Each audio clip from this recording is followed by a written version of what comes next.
Once again, you all are welcome in the E-class of Hindi. Students, आज हम हमारी पाठ्य पुस्तक का पाठ 4 पढ़ने जा रहे हैं, जो है एक कहानी। कहानी का नाम है अकेली और उसकी लेखिका हैं मनु भंडारी। कहानी पढ़ने से पहले आइए मनु भंडारी के विषय में कुछ जानकारी लें। अकेली कहानी की लेखिका मनु भंडारी का नाम आधुनिक कहानीकारों में बड़े आदर से लिया जाता है।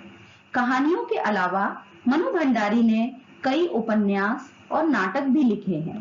प्रस्तुत कहानी अकेली में मनु भंडारी ने गांव की एक वृद्ध और दुखी महिला के व्यवहार और पारिवारिक समस्याओं को प्रस्तुत किया है।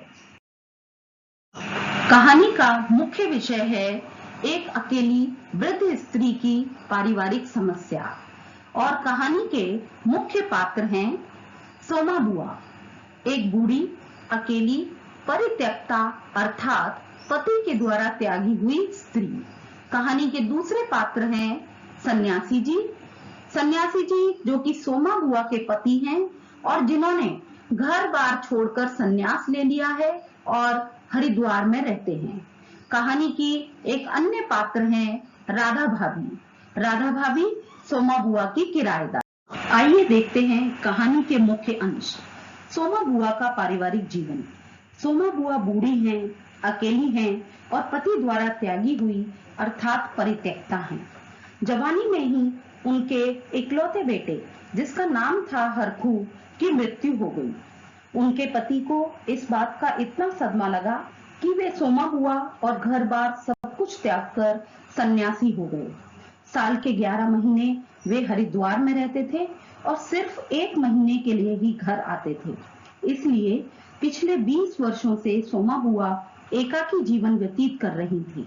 उन्होंने कभी अपने पति के इंतजार में आंखें नहीं बिछाई, बल्कि जब तक उनके पति घर में रहते थे सोमा बुआ का घूमना फिरना, किसी से मिलना जुलना सब बंद हो जाता था। उनकी स्वतंत्रता कुंठित हो जाती थी। सोमा बुआ का पड़ोसियों से व्यवहार। सन्यासी जी कभी सोमा बुआ से 2 मीठे बोल भी नहीं बोलते थे, इसलिए सोमा बुआ को अपनी जिंदगी पास पड़ोस वालों के भरोसे काटनी पड़ती थी। पड़ोस में किसी के घर मुंडन हो, छठी हो, जनेऊ हो, शादी हो या गमी अर्थात किसी की मृत्यु हो गई हो तो सोमा बुआ पहुंच जाती थी और फिर वहां ऐसे छाती फाड़कर काम करती थी जैसे वे दूसरे के नहीं बल्कि अपने घर में काम कर रही हों। सोमा बुआ के पति को उनका किसी के घर बिना बुलाए जाना पसंद नहीं था, इसलिए दोनों में अक्सर कहा सुनी होती रहती थी। किशोरी लाल के बेटे के मुंडन में सोमा बुआ की भूमिका। पड़ोस में रहने वाले किशोरी लाल के बेटे के मुंडन में सोमा बुआ बिना बुलाए चली गई। वहां जाकर उन्होंने देखा तो कोई भी काम ढंग से नहीं हो रहा था। गीत गाने वाली औरतें मुंडन पर बन्ना बन्नी अर्थात शादी के गीत गा रही थी। भट्टी पर देखा तो समोसे कच्चे उतारे जा रहे थे और इतने ज्यादा बने थे कि 2 बार खिला दो, और गुलाब जामुन इतने कम थे कि एक पंगत भी पूरी ना खा सके। तुरंत उन्होंने नया खोआ मंगवाकर नए गुलाब जामुन बनाए। दोनों बहुएं और किशोरी लाल ने तो सोमा बुआ का बड़ा एहसान माना और कहा कि वे न होती तो आज उनकी इज्जत धूल में मिल जाती। सोमा बुआ के साथ सन्यासी जी का व्यवहार। किंतु किशोरी लाल के ना बुलाने पर उसके घर जाने की वजह से सन्यासी जी सोमा बुआ पर बिगड़ पड़े और उन्होंने कड़वे बोलते हुए कहा कि वे हमेशा दूसरों के घर में टांग अड़ाती फिरती हैं। इस बात से दुखी होकर सोमा बुआ फूट फूट कर रोने लगी।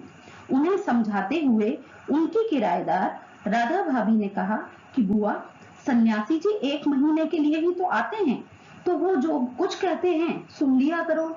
इस पर सोमा बुआ ने कहा, सुनती ही तो रहती हूँ, खुद तो 11 महीने हरिद्वार में रहते हैं। नाते रिश्तेदारों से इन्हें कुछ लेना देना नहीं, पर मुझे तो सबसे निभाना पड़ता है। खुद तो धर्म कर्म करके सारा जस बटोरेंगे और मैं यहाँ पड़ी इनके नाम को रोया करूं। कहीं जाऊं तो भी इनको अच्छा नहीं लगता। और अगर कोई बुलाना भूल जाता है तो क्या मैं नखरे दिखाऊं? वैसे भी घर वालों का कैसा बुलाना। और ऐसा कहकर वे हिचकियां लेकर रोने लगी। राधा भाभी भी उन्हें समझाने का प्रयास करने लगी। गांव में देवर के ससुराल वालों के बेटी की शादी का समाचार। करीब एक सप्ताह के बाद सोमा बुआ बड़े प्रसन्न मन से सन्यासी जी के पास आकर बोली, सुनते हो, देवर जी के ससुराल वालों की किसी लड़की का संबंध अपने गांव में हुआ है और वो लोग यहीं आकर ब्याह करेंगे। अब देवर जी की मृत्यु के बाद उनसे कोई संबंध तो रहा नहीं, फिर भी हम समझी तो हैं, वे तुमको बुलाए बिना भी नहीं रहेंगे। और ऐसा कहकर वे खुश होने लगी। इधर उधर जाकर वे ब्याह के समाचार ले आती। उन्हें पता चला कि समधी यहाँ आ गए हैं और जोर शोर से तैयारियां चल रही हैं। सारी बिरादरी को दावत दी जाएगी और दोनों ही पक्ष पैसे वाले हैं, इसलिए खूब रौनक होगी।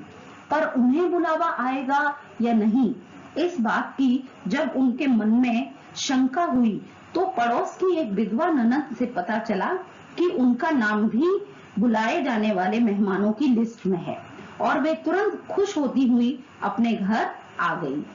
शादी में जाने और उपहार देने की चिंता। घर पहुंचते ही बुआ राधा भाभी के पास गई और बोली कि वे तो जानती ही होंगी कि आजकल की नई फैशन में लड़की की शादी में क्या उपहार दिया जाता है, और अब तो पुराने जमाने के हिसाब से उन्हें सब कुछ पता है, नए जमाने का उन्हें कुछ भी ध्यान नहीं। इसलिए उन्होंने उपहार लाने की सारी जिम्मेदारी राधा भाभी को दे दी और कहा कि ऐसी चीज लाना कि पैसे वाले समधियों में उनकी भद्द नहीं उड़नी चाहिए, अर्थात उनकी बेइज्जती नहीं होनी चाहिए। किंतु अब उपहार लाने के लिए सोमा बुआ ने जब अपना बक्स खोलकर एक छोटी सी डिबिया निकाली और देखा कि उसमें तो सिर्फ 7 रुपए के रेजगारी पड़ी है, तो उनका मन दुखी हो गया। 7 रुपए से तो कुछ भी नहीं होगा। जब बुआ ऐसा सोचने लगी तभी उनकी नजर डिब्बी में पड़ी हुई एक अंगूठी पे गई। यह अंगूठी उनके मृत पुत्र की आखिरी निशानी थी, जिसे उन्होंने बड़े से बड़े आर्थिक संकट के समय भी नहीं छुआ था, पर आज उसे उठाते समय उनका दिल धड़क गया और उन्होंने 5 रुपए और अंगूठी अपनी साड़ी के पल्लू में बांधे और धीमी चाल से राधा के पास गई और बोली, राधा, रुपए तो ज्यादा नहीं है, पर तू ये अंगूठी बेचकर ही कुछ ले आना। वैसे भी रुपए आए भी तो कहां से, मेरा कौन कमाने वाला बैठा है। कोठरी के किराए से 2 वक्त की रोटी मुश्किल से निकलती है। और ऐसा कहकर वो रो पड़ी। राधा ने उन्हें समझाते हुए कहा कि वो देने लेने के चक्कर में ना पड़े, आजकल वैसे भी देने लेने का रिवाज निकल गया है। पर बुआ ना मानी। उन्होंने राधा से कहा कि वो ऐसा उपहार लेकर आए कि सबके बीच उनकी शोभा रह जाए। शादी में जाने की तैयारियां। आए चूड़ी वाले की आवाज सुनकर बुआ ने अपने हाथों की भद्दी मटमैली चूड़ियों की तरफ देखा और सोचा, कल समधियों के यहाँ जहां आए, जेवर तो नहीं है और ना ही पहनने के लिए कोई अच्छी चीज, तो कम से कम कांच की नई चूड़ियां तो पहन लूं। ऐसा सोचकर वह पीछे के दरवाजे से गई और डरते हुए 1 रुपया खर्च करके उन्होंने हरे और लाल रंग की चूड़ियां पहन ली और फिर पूरा दिन अपनी साड़ी के पल्लू से हाथ ढकते हुए घूमती रही। शाम को राधा भाभी ने चांदी की एक सिंदूरदानी, साड़ी और ब्लाउज का कपड़ा लाकर बुआ को दे दिया, जिसे देखकर वो बहुत खुश हो गई और सोचने लगी, समधी उनकी मिलनसारिता की कितनी प्रशंसा करेंगे। रात को उन्होंने अपनी पुरानी सफेद साड़ी को पीला रंग लाकर रंग डाला और दूसरे दिन सुबह 9 बजे तक उन्होंने अपने घर के सारे काम खत्म कर लिए और रंगी हुई साड़ी को देखने लगी। वह उन्हें कुछ जची नहीं। तुरंत राधा के पास जाकर बोली, क्यों री राधा, तू तो रंगी साड़ियां पहनती है तो वह बड़ी अच्छी लगती हैं, मेरी साड़ी में तो कुछ चमक नहीं आई। तो राधा ने उनसे कहा कि उन्होंने साड़ी में कलफ क्यों नहीं लगाया और अभी भी वो साड़ी में कलफ लगा सकती हैं। शादी के दिन तक बुलावा ना आना। शादी का मुहूर्त शाम के 5 बजे का था, पर अब तक सोमा बुआ को बुलावा ना आया। बुआ सोच रही थी कि नए फैशन वाले लोग हैं, दिन में कभी भी बुलावा आ जाएगा। और फिर उन्होंने साड़ी में कलफ लगाकर उसे सुखा दिया और एक नई थाली निकाली, उसमें मेजपोश बिछाया, साड़ी ब्लाउज रखा, सिंदूरदानी रखी, एक नारियल और बताशे सजाए और फिर राधा को दिखाया। सभी तैयारियां हो गईं, किंतु बुलावा अब तक न आया। सन्यासी जी की चेतावनी। सन्यासी जी सुबह से ये सब आयोजन देख रहे थे। वे कल से आज तक करीब 25 बार बुआ को चेतावनी दे चुके थे कि बिना बुलाए कहीं चली ना जाए। सोमा बुआ ने भी कहा कि वो कोई पागल थोड़ी है जो बिना बुलाए जाएगी। लिस्ट में उसका नाम है और बुलावा जरूर आएगा। फिर वो इधर उधर अनमने भाव से छत पर घूमने लगी, बुलावे की प्रतीक्षा। बुआ को छत पर घूमते देख राधा ने पूछा, अरे बुआ गई नहीं अब तक? तो उन्होंने चौंक कर पूछा, राधा कितने बज गए? जवाब मिला 3। बुआ बोली, सर्दियों में तो समय का पता ही नहीं चलता। वैसे भी जाऊंगी तो 4 बजे तक जाऊंगी, क्योंकि मुहूर्त तो 5 बजे का है। और फिर वो छत से गली में नजर फैलाए खड़ी रही। गली में किसी के भी आने पर उनका चेहरा ऐसे चमक उठता था जैसे कलफ लगाई हुई सूखती उनकी साड़ी चमक रही थी। निराश होकर सारी चीजें संदूक में रख देना। शाम के 7 बजे हल्के अंधेरे में जब राधा ने छत की दीवार से सटी गली की ओर मुंह किए खड़ी बुआ को देखा तो उसका मन भर आया और उसने कुछ भी पूछने का साहस ना हुआ। बस धीमी सी आवाज में उसने इतना कहा, बुआ सर्दी में खड़ी खड़ी यहाँ क्या कर रही हो? 7 बज गए हैं, आज खाना नहीं बनेगा क्या?